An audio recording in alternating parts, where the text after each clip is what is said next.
නර්තකයාගේ හෝරාව මේ සිදුවීම වෙද්දී රාත්‍රී 10ට කිට්ටු කරලා ඇති. මම හිටියේ අක්කලා ගෙදර. අපේ ගෙදරේ ඉඳලා ටිකක් දුරින් තියෙන්නේ. ටිකක් වැහිපොද ගහනවා. ගමේ කොහේ හරි ගෙදරක තොইলයක් තියෙනවා. මොකද වෙර් සද්ද ඇහෙනවා. වෙන වගේම අක්කලා ගෙදරින් පිටත් උනේ ගෙදර යන්න. මල්ලි ගෙදර යන්නේ තනියම නේද? අයියට කියන්නද ගිහින් ඇල්ලවන්න කියලා. එහෙම කිව්වේ අක්කා. මොන පිස්සුද? ලැජ්ජ නැති වැඩ කරන්න එපා. මම වෙනදට යන්නේ. මම යන්නම් කියලා අක්කට ගෙදරින් පිටත් වුණා.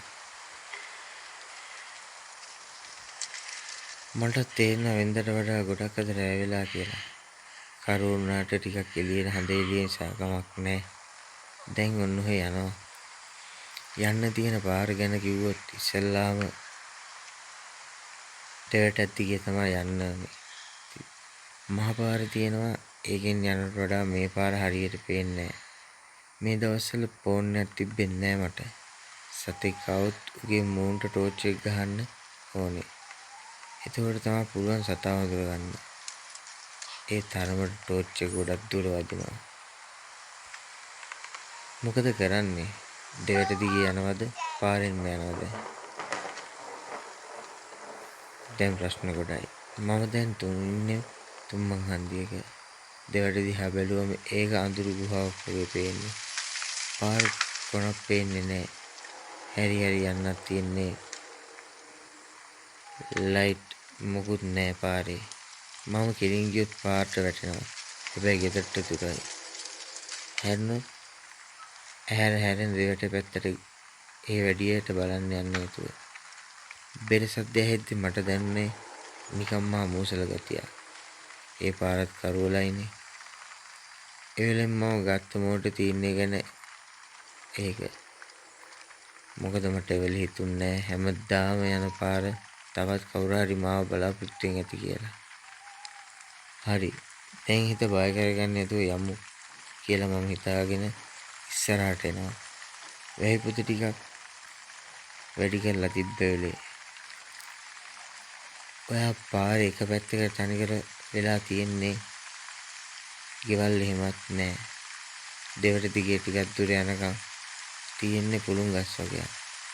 දැන් ඔය ඔක්කොම මැදින් මම එනවා වගේ ඔය ඔක්කොම මැද්දේ ඉඳලා කෙනෙක් මගේ දිහා බලාගෙන ඉන්නවා කියලා මට නිකමටවත් හිතුන්නේ නැහැ.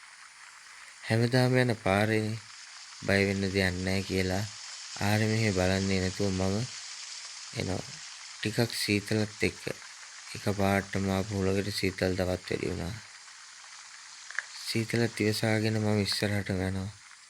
දැන් මං කල්පනා කරන්නේ ඇයි මම මෙච්චර රෑ වෙනකන් අක්කලා ගෙදර හිටියේ?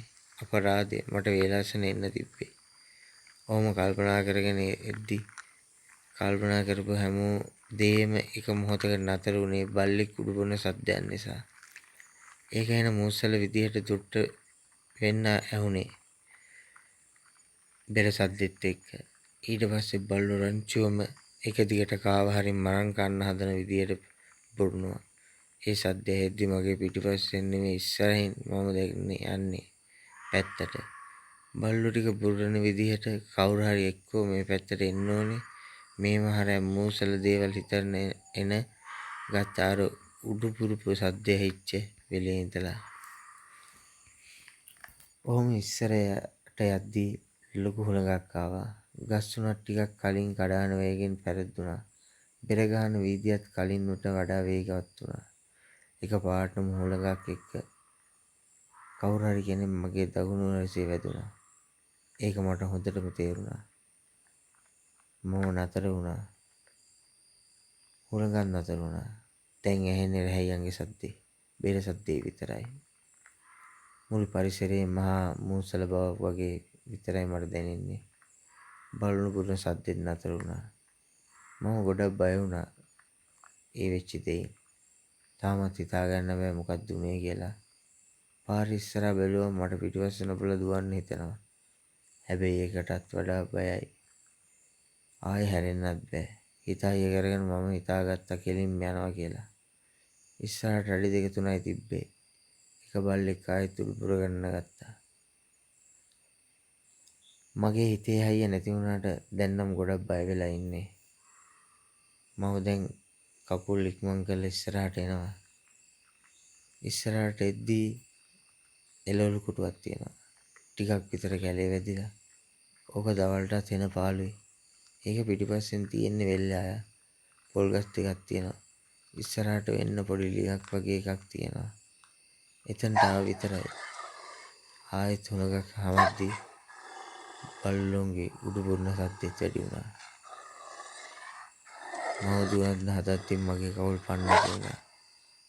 මම දැක්කා දෙයියෝ එළවලු කුටු මැද්දේ එකෙක් ඉන්නවා කළුම කළුවට. උගේ ඇස් තිලිසනවා රතු පාටට. මන් ඉන්න දිහාවට උගේ ඔළුව හොල්ල එනවා බෙර තාලෙට. මට මාර බයක් දැනුණා. බෙර සද්ද ඇහෙනවා පැත්තකින්. දුවන්න බෑ කකුල් හිරි වෙලා. කෑ ගහන්න බෑ කුල්ලු වෙලා. මට හෙල්ලෙන්නත් බෑ. හදවත ගැහෙනවා විතරයි මට දැනෙන්නේ. දාඩිය දානවා හොඳටම. ඌ එන්නෙම කුටුව මැද්දෙන් මං ඉන්න පාර පැත්තට. මර බයට කකුල් වලට වාරු අරගෙන පුළුවන් තරම් හයියෙන් දිව්වා. දුවන ගමන් මට පිටිපස්සෙන් ඇහෙන ගෙජ්ජි සද්දයක්.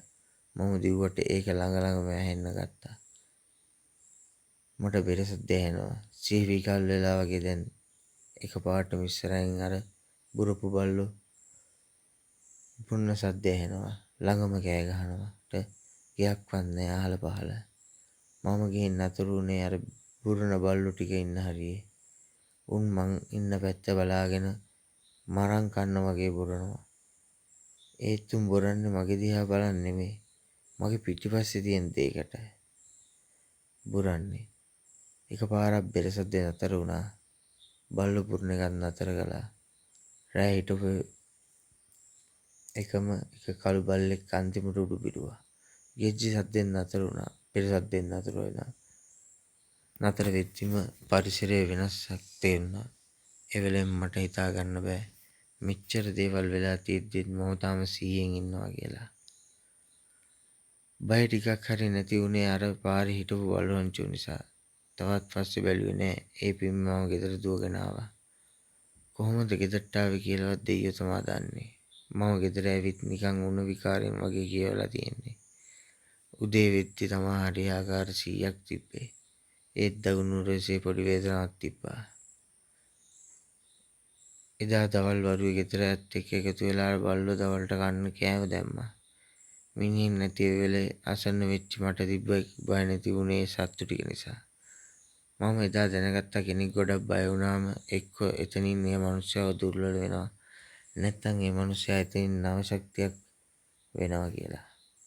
ඒ කාලකන්ණි මෝසල් සිදුවීම් මතක් වෙද්දී එතන වෙනත් බලවේගයක් මාව ආරක්ෂා කළාද කියලා වෙලාවකට හිතෙනවා.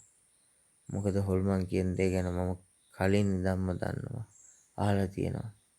ඒ අහන දේම හැම වෙලාවකම මට දෙන්නේ පුදුමාකාර බයක්.